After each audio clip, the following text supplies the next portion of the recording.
Member of Tigray Central Command Getachew Reda held his weekly press briefing on Friday and said that while his government remains committed to negotiations as a means of ending the conflict, his government was caught off guard by Ethiopian government statements in the past week that contained false allegations against the government of Tigray and the ruling party, the Tigray People's Revolution Front, the TPLF. He said that he hoped to see trends reversed and for the Ethiopian government to take meaningful action to demonstrate its commitment to peace. For more, Saron Zagai. Getachew Reda, member of Tigray Central Command, in a weekly briefing on Friday said that while his government remains committed to negotiations as a means of ending the conflict, that statements from multiple Ethiopian officials appear to indicate otherwise, saying his government has been caught off guard by multiple statements perpetuating false allegations against the government of Tigray and its ruling party.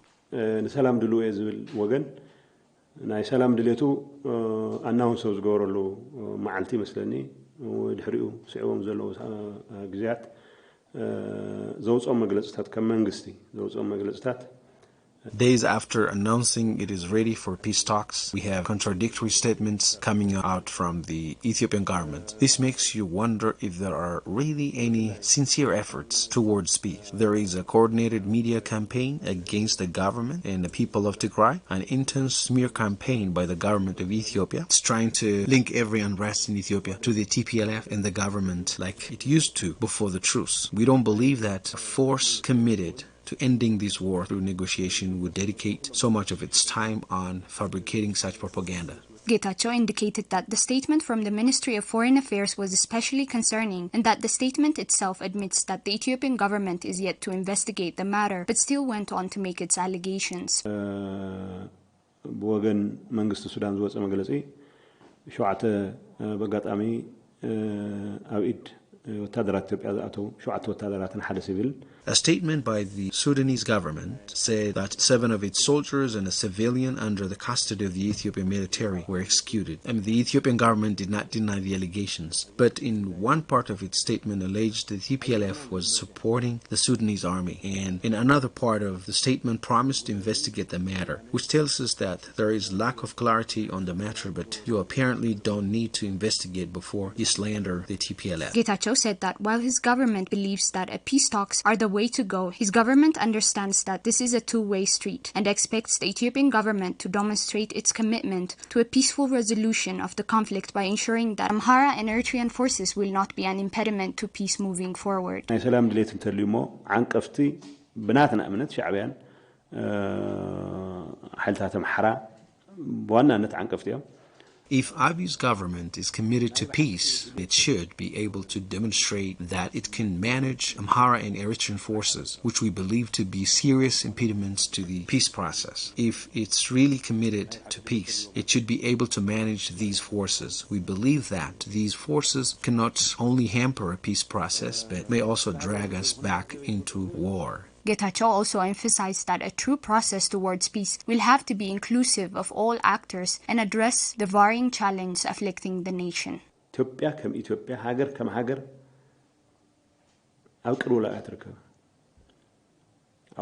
ኦሮሚያ ውግኣት ኣሎ There is war in Oromia, Benshangul, and Gambela. There is unrest in Amhara and other parts of Ethiopia as well. So in our belief, although it's a positive thing to express readiness to end the war on Tigray, any political process to stabilize Ethiopia should not be limited to any certain area of the country. Getachew also expressed disappointment in the failure of the African Union to play a productive role in the negotiation process and accused the organization of being biased, but said his government would continue to support its involvement in the overall process. So, ከም ትግራይ አካል አፍሪካ ኢና so አንጻር ናይ አፍሪካ ኢዲያልስ ዶ ይነልን ምንም ዘጠራጠር ነገር የለም ግን As Tigrayans, we are Africans. We will support African ideals, but we do not believe that there is the will or interest towards a peace process. But this does not mean that we do not want them to take part in the process. African organizations, including the African Union, interested in resolving African problems cannot be locked out of this process. UN's International Commission of Human Rights expert on Ethiopia gave its first update at the Human Rights Council 50th session on Tuesday. The chairperson, Carrie Beatty Marang, gave an oral briefing and said the Commission was alarmed that violations and abuses of international human rights law continue to be perpetrated with impunity in Ethiopia.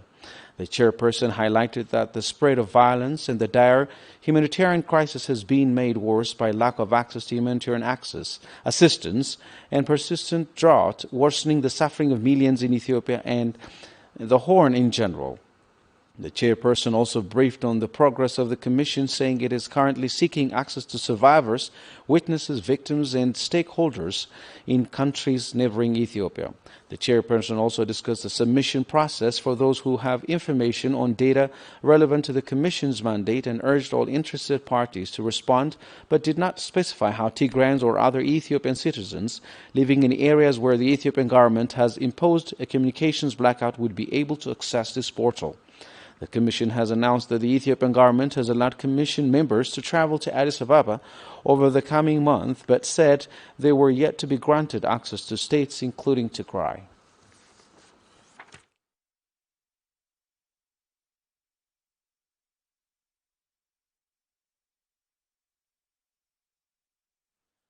For more than a year now, Tigray has been under siege with all essentially needed items such as medical supplies blocked from reaching the many in need, devastating many, especially those with chronic illnesses. Our reporter Salome Tigray met with Gabra Mescal Gabru, a resident of Magala who had received a kidney transplant a few years ago and is now again in danger of kidney failure due to lack of medication. Let's take a look at the report. Gabra Mescal Gabru is a resident of Magala and used to work as the Chief Executive Officer of Mesfin Industrial Engineering in Magala. Some 3 years ago, when he started to notice deterioration in his health condition, he went to Italy. There, he was diagnosed with a renal tumor that compromised the function of his kidney. He was told that he needed a kidney transplant. After undergoing dialysis for 6 months, which cost him more than 3,000 birr each week, he was finally able to get transplant surgery in India.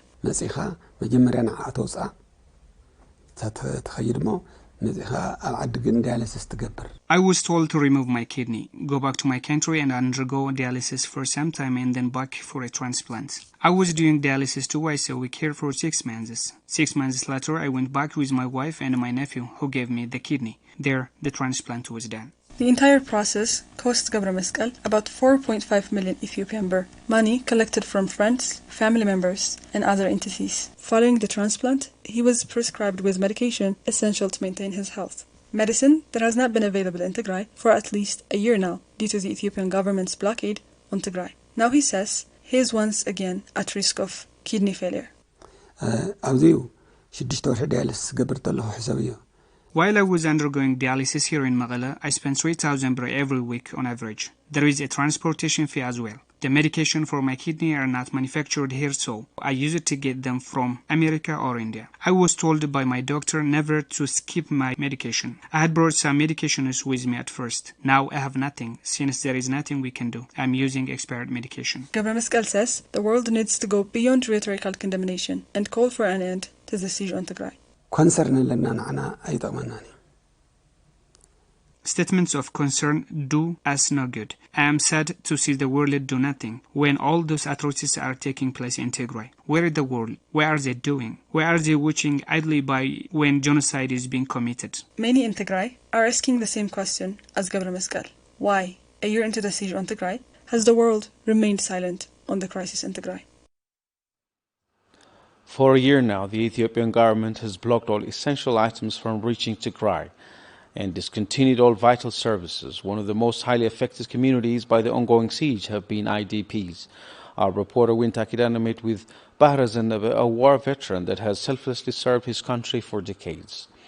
He says that around the start of the war, he became ill and traveled from his home in central Tigray to come to Magala after the start of the siege. He says doctors have not been able to give him any treatment and because he has no money to travel back home, and he's been forced to seek shelter in the IDP camps in Magala. Here is the report. Bahra Zannabe is a war veteran living in Magala's Sawakari IDP camp. He says he first joined the armed resistance as a young man and then later joined Ethiopia's National Defense Forces after the fall of the Derg in 1991 and served until his retirement in the late 90s. Bahare says he was young when he decided to join the resistance and has dedicated himself to a life of service to his country. I joined the armed struggle when I was young. I grew up in resistance. After the defeat of Derg, I became a member of Ethiopian National Defense Forces and served until I retired in the late 90s. I worked as a guard on a farm in Addis Ababa after that. I came to Tigray in 2010 to visit relatives. Today, I'm alone.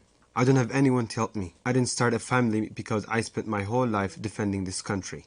Now I am alone with no one to care for me. Now I can't even access my retirement fee because banks are no longer working.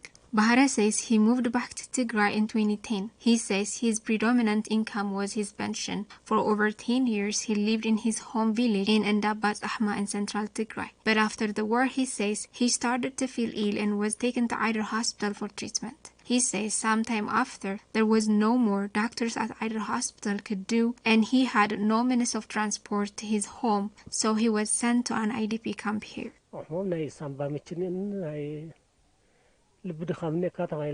I have many illnesses like TB, lung infection, and issue with my heart. I have been very ill since last year and had to come here for treatment at either hospital. But I came here alone. There was no one to look after me, so they sent me here. Before he came to Maqala, Bahare says he witnessed many atrocities in the village of Endabat Ahma. He says soldiers would kill innocent civilians in mass. The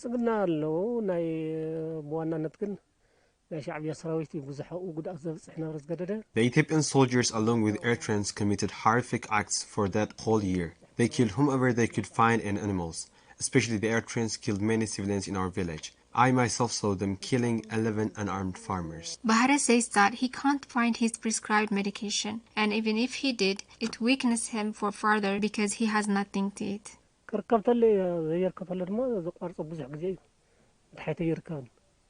I take medication when I can find it. I usually don't. And even if I had medication, there is no food, so medication just starts to make me feel weaker that I don't eat. I don't sleep at night because I'm very stressed, and that's made my health condition worse. Living conditions in the IDP camp, according to Bahare, are far from ideal, especially in light of the rainy season. I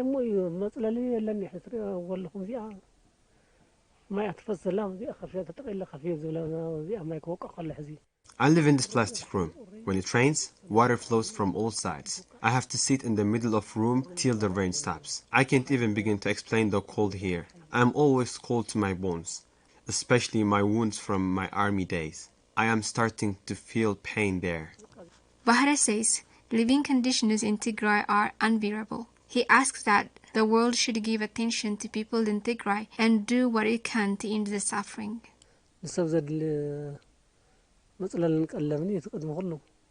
I need the fundamentals. I need food and shelter that can protect me from the rain. The people of Tigray have now been living under siege for a year now. Everyone is suffering. The world must do something to end this.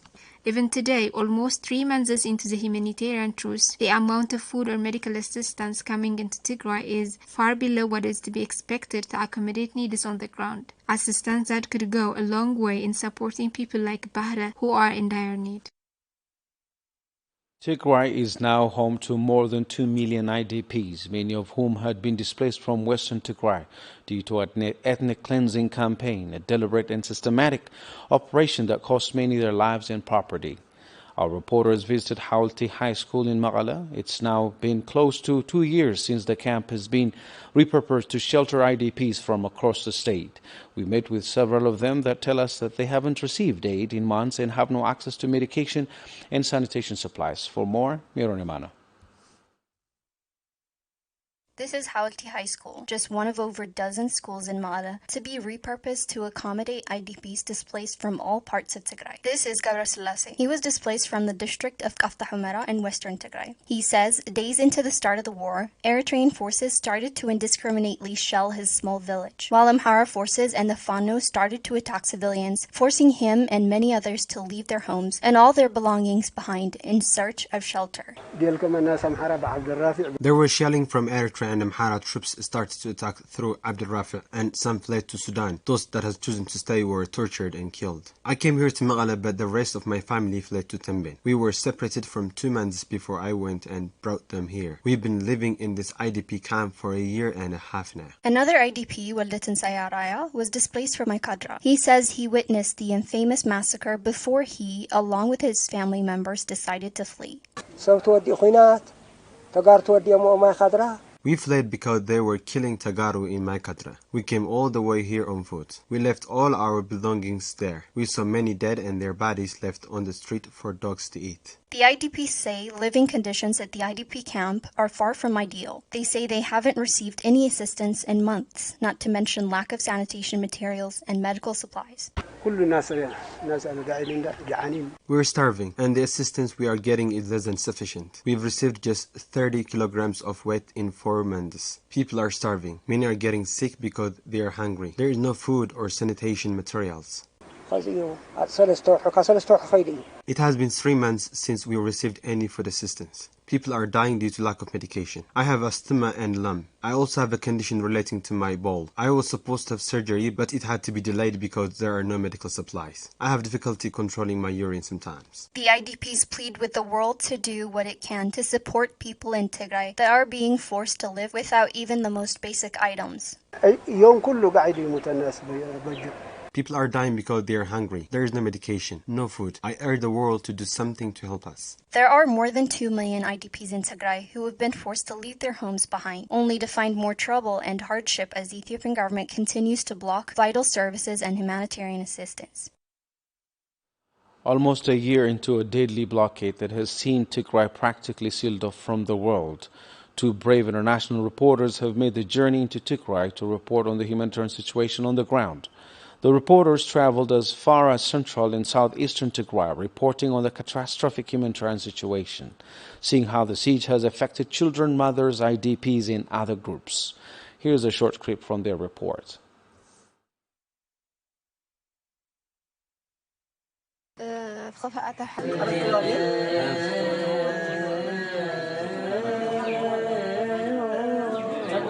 And that's the news for now. Thanks for watching.